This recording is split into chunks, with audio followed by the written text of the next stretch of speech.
Hello and welcome. In this video, I'm going to be showing you how you can reset your WeChat password.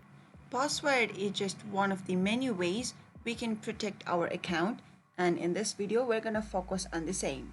Well, it's very common to forget our password, so if you want to reset your WeChat password, here's how you can do it. Just launch a WeChat account or a WeChat app. And in here, since we have forgotten our password after entering our username or phone number, you just need to click on this unable to log in. Now we can go ahead and click on request for WeChat account password recovery. So once you've read these terms and conditions, just click on I have read and accept and click on this request, and you will be further guided for the password reset process. Now you know how to reset your WeChat password. If you found this video helpful, do give this video a big thumbs up, and if you still have any questions or comments regarding resetting your WeChat password and recover your account, do leave them in the comment section. We'll get back to you right away. Until next time, bye bye.